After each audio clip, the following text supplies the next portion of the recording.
Praise the Lord. Good morning. கர்த்தர் நல்லவர், அவர் கிருபை என்றும் உள்ளது. தானியேல் 5ஆம் அதிகாரம் 5ஆம் வசனம். மனுஷ கைவிரல்கள் தோன்றி விளக்குக்கு எதிராக ராஜ அரண்மனையின் சாந்து பூசப்பட்ட சுவரில் எழுதிற்று. எழுதின அந்த கையிருப்பை ராஜா கண்டான். தானியேல் 5ஆம் அதிகாரம் 5ஆம் வசனம். தேவனுடைய விரல் 3 காரியங்களை செய்தது. 1 அதிசயம், 2வது அற்புதம், 3வது எச்சரிப்பு. கர்த்தர் மோசேயினிடத்தில், நீ ஆரோனை நோக்கி உன் கோலை நீட்டி புழுதியின் மேல் அடி, அப்பொழுது அது எகிப்து தேசம் எங்கும் பேன்களாய் போம் என்று சொல் என்றார். ஆரோன் தன் கையில் இருந்த தன் கோலை நீட்டி பூமியின் புழுதியின் மேல் அடித்தான்.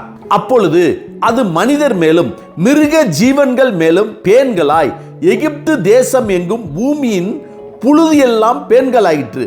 மந்திரவாதிகளும் தாங்கள் மந்திர வித்தையினால் பேன்களை பிறப்பிக்கும்படியாய் பிரயத்தனம் செய்தார்கள்.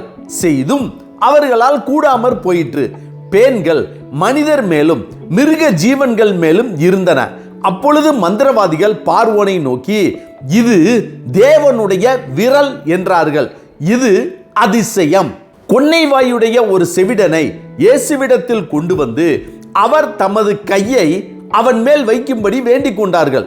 அப்பொழுது அவர் தம்முடைய விரல்களை அவன் காதுகளில் வைத்து அவனுடைய நாவை தொட்டு வானத்தை அண்ணார்ந்து பார்த்து பெருமூச்சு விட்டு எப்பத்தா என்றார். அதற்கு திறக்கப்படுவாயாக என்று அர்த்தமாம். உடனே அவனுடைய செவிகள் திறக்கப்பட்டு அவனுடைய நாவின் கட்டும் அவிழ்ந்தது. அவன் செவ்வையாய் பேசினான். இது அற்புதம். அடுத்து எச்சரிப்பின் விரல், அதாவது தேவனுடைய விரல் எச்சரிப்பின் விரல்.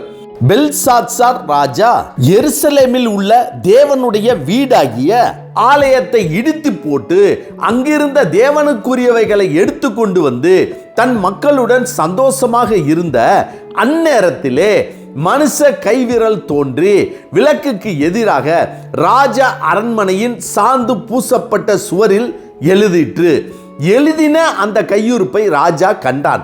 உடனே கலங்கின அவன் அதன் அர்த்தம் கண்டுபிடிக்க தேவனுடைய விசேஷித்த ஆவியை பெற்ற தானியேலை அழைத்து வர சொன்னான்.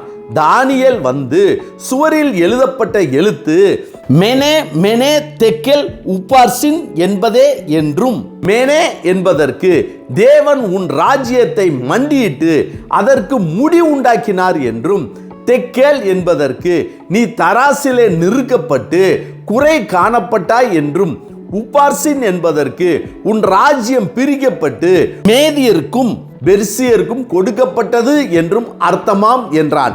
கர்த்தருக்கு பிரியமானவர்களே, தேவன் பூமியில் மனுஷனை தனது சாயலாகவும் தமது ரூபத்தின்படியையும் சிருஷ்டித்தார்.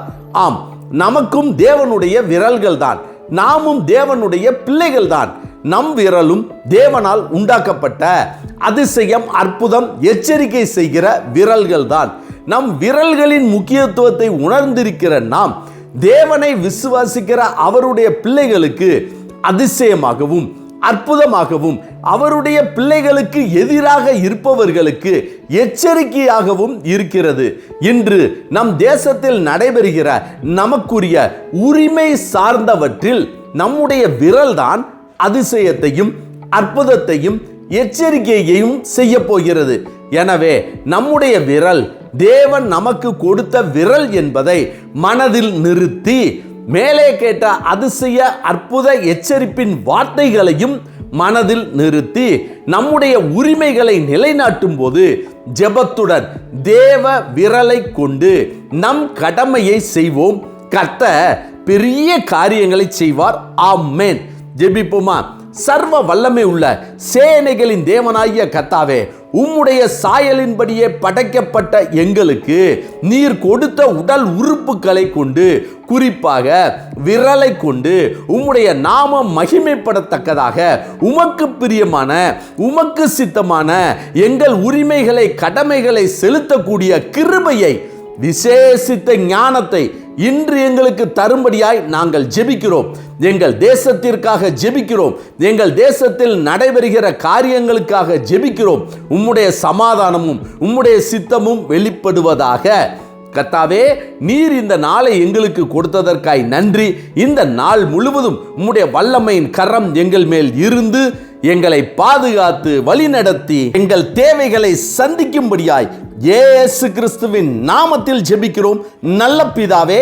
ஆமேன், ஆமேன். கர்த்தர் நல்லவர், அவர் கிருபை இன்று முழுவதும் நம்மோடு கூட இருப்பதாக. ஆமேன்.